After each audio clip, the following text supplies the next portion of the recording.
Bismillahirrahmanirrahim. Assalamualaikum warahmatullahi wabarakatuh. Di video kali ini, admin kembali berbagi informasi buat rekan-rekan semua menjelang pengumuman hasil seleksi administrasi. Teman-teman ya, mengingat hari ini sudah tanggal 27, yang mana pengumuman nanti akan dimulai pada tanggal 30. Itu tidak lama lagi, teman-teman ya. Nah, buat teman-teman yang sudah mungkin merasa dirinya TMS ya, karena ada kesalahan dokumen. Nah, ini penting teman-teman ketahui. Penting teman-teman ketahui bagi yang TMS ya. Nah, jadi yang TMS maupun yang MS, nah harus menyimak informasi ini karena kenapa? Ini informasinya buat yang TMS dan yang MS. Seperti itu teman-teman ya. Jadi silahkan disimak, jangan di skip agar tidak salah dalam memahami informasi yang admin bagikan. Jika ada suara-suara berisik, abaikan saja. Oke, kita lanjut saja teman-teman ya. Nah, yang pertama sebagaimana kita ketahui, ini sanggahannya teman-teman harus memanfaatkan ya. Terkait masa sanggah ini bagi yang TMS yaitu di tanggal 2 sampai dengan 4 November.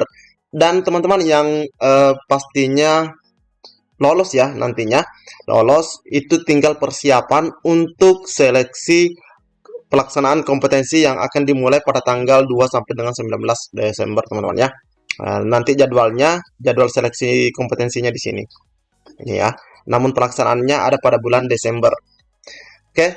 Nah, untuk mengetahui teman-teman yang TMS pastinya nanti akan muncul di akunnya. Kalau misalnya yang memenuhi syarat itu akan muncul teks atau kalimat seperti ini. Nah, ini ya bisa diperhatikan seleksi administrasi. Nah, ini sekedar contoh, ingat, ini contoh. Nah, di sini ada ucapan selamat, baru nama rekan-rekan ada di sini. Nah, ini kita tutup. Anda lolos tahap administrasi berkas. Nah, ini ya. Jadi ini bagi yang lolos ada ucapan selamat. Dan nanti akan muncul terkait cetak kartu ujiannya di sini di bagian bawah ya. Jadi ini bagi yang lolos akan muncul ucapan selamat. Oke. Nah, selanjutnya bagi yang dinyatakan TMS atau tidak lolos, nah di sini akan muncul kalimat mohon maaf, Anda tidak lolos tahap administrasi karena belum memenuhi persyaratan administrasi instansi yang dilamar. Terus di sini diinformasikan terkait alasan TMS dari verifikatornya. Itu disampaikan ya. Misalnya ya, ini misalnya di sini contohnya kartu tanda penduduk atau surat keterangan dari Dukcapil. Alasan TMS, nah ini dijelaskan lebih detail. Kartu tanda kependudukan atau identitas kependudukan tidak sesuai dengan yang dipersyaratkan. Ini ada beberapa hal yang menyebabkan seperti ini. Biasanya teman-teman ya ada kesalahan di bagian NIK ya, atau mungkin yang di tanggal lahir, tempat lahirnya tidak sesuai dengan ijazah atau seperti apa. Intinya ada pada KTP-nya. Atau biasa juga karena filenya yang korup. Korup itu tidak terbaca atau tidak jelas. Seperti itu ya. Nah, bagi peserta yang mendapatkan keterangan seperti ini atau tidak lolos dalam seleksi administrasi, akan muncul nanti kotak seperti ini ya, warna kuning seperti ini. Contohnya, ajukan sanggah. Jadi teman-teman yang nanti dinyatakan TMS pada tanggal 30 Oktober, itu silahkan diklik ajukan sanggah ini ya. Ajukan sanggah tidak usah mengulur-ulur waktu, karena waktunya itu sedikit ya. Takutnya nanti server down, sehingga teman-teman itu tidak bisa melakukan sanggah. Jadi teman-teman ya, silahkan klik yang berwarna kuning ini, ajukan sanggah. Dan jika diklik, maka teman-teman itu akan diperlihatkan tampilan seperti ini. Nah, ini ya, tadi kan tidak lolos seleksi administrasi di bagian KTP. Nah, ini nanti alasan TMS-nya ya, alasan tidak lolosnya. Di sini ada informasi terkait persyaratan yang tidak terpenuhi, kartu tanda penduduk atau surat keterangan dari Dukcapil. Alasan TMS, kartu tanda kependudukan atau identitas kependudukan tidak sesuai dengan yang dipersyaratkan. Nah, setelah itu akan muncul dokumen di sini ya. Dokumen, ini kolom dokumen. Kita bisa mengklik atau membuka kembali terkait dokumen yang dimaksud di sini. yang dimaksud TMS. Nah, di kotak sebelah kanan akan ada tempat untuk menyampaikan sanggahan ya. Misalnya di sini alasan sanggahnya kenapa. Jadi karena kebetulan di sini yang TMS di bagian kartu identitas, maka di sini kalimat sanggahnya KTP sudah asli, mohon dicek kembali. Nah, itu teman-teman ya. Oke, tapi kalau teman-teman ingin menyampaikan dengan kalimat atau teks yang lebih banyak, boleh juga teman-teman ya. Tapi usahakan singkat, padat, dan jelas. Nah, setelah itu, teman-teman silahkan diklik kotak warna putih, dan teman-teman itu lanjut mengklik yang di sini, di bagian bawah kotak warna merah. Di sini teman-teman ya. Akhiri proses sanggah. Nah, untuk sanggahan terkirim. Nah, mungkin banyak teman-teman yang bertanya, bagaimana Min kalau misalnya kita itu dinyatakan TMS ada lebih dari satu dokumen.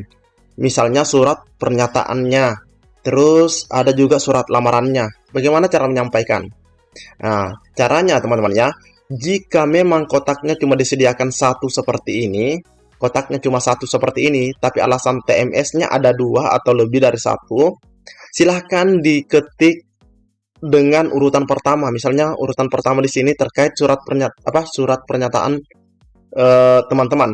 Jadi jelaskan di awal sini adalah surat pernyataan, terus di sini di nomor kedua, ini misalnya nomor 1, terus di nomor kedua sampaikan lagi masalah surat lamaran atau apa. Tergantung teman-teman ya. Nah, tapi admin ingatkan, biasanya kalau di sini ada batasnya teman-teman ya, ada batas penggunaan huruf. Jadi manfaatkan. Ini kalau satu, kalau dua, ini lebih enak teman-teman ya. Nah, misalnya kita lihat seperti ini. Nah, ini contohnya ya. Tapi admin juga kurang tahu untuk saat ini apakah masih ada yang kotak seperti dua seperti ini atau cuma satu seperti tadi. Nah, di sini dicontohkan terkait surat pernyataan 5 poinnya ya. Surat pernyataan 5 poin yang tidak sesuai dengan format yang dipersyaratkan.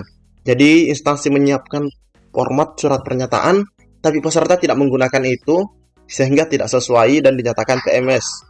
Dan itu bisa dilihat juga kembali di bagian kotak sini, teman-teman ya. Bisa dilihat.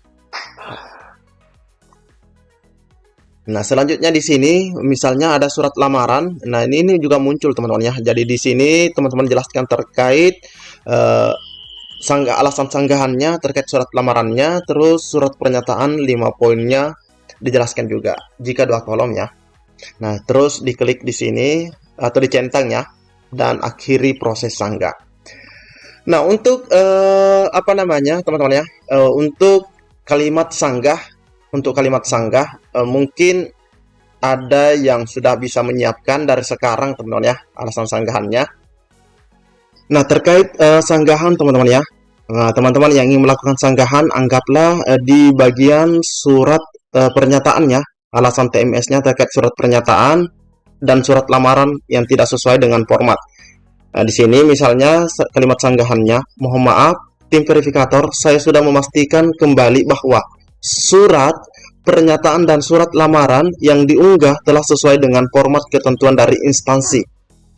Saat saya tidak menemukan adanya penambahan ataupun pengurangan kalimat yang telah diuraikan dalam kedua dokumen tersebut, saya mohon agar dilakukan pengecekan kembali. Terima kasih. Nah, ini teman-teman ya.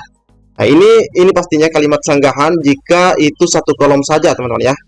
Nah, selanjutnya di sini ada juga terkait dengan ijazah. Dengan hormat terima kasih kepada tim verifikator yang telah memeriksa lamaran saya. Mohon maaf, saya ingin menyatakan bahwa ijazah saya unggah merupakan dokumen asli dan sudah sesuai dengan persyaratan yang telah ditentukan. Mohon kesediaannya untuk dilakukan pemeriksaan kembali. Terima kasih.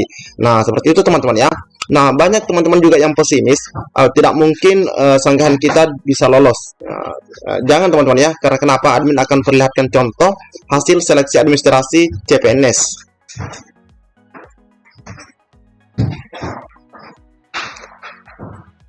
Nah, di hasil seleksi administrasi di CPNS teman-teman ya, ini contoh adanya hasil seleksi administrasi yang sebelumnya dinyatakan TMS itu bisa diterima.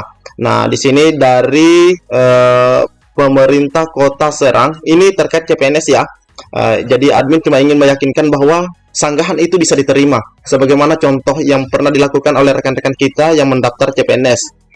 Nah, di sini di poin 4 dikatakan, berdasarkan hasil verifikasi ulang terhadap sanggahan pelamar yang dilakukan oleh panitia seleksi pengadaan ASN pemerintah Kota Serang tahun anggaran 2024, terdapat 3.227 orang pelamar yang sanggahannya diterima. Jadi ada 3.227 sebelumnya yang TMS ya, tapi mereka melakukan sanggah dan akhirnya diterima dan dinyatakan lulus seleksi administrasi. Sehingga pelamar yang dinyatakan lulus seleksi administrasi pasca sanggah CPNS Serang tahun anggaran 2024 sebagaimana tercantum dalam lampiran pengumuman ini. Jadi teman-teman ya, silahkan manfaatkan terkait sanggahan tersebut. Semoga teman-teman juga nasibnya seperti teman-teman yang mendaftar CPNS ini, bisa lolos dan ikut dalam seleksi kompetensi. Seperti itu teman-teman ya.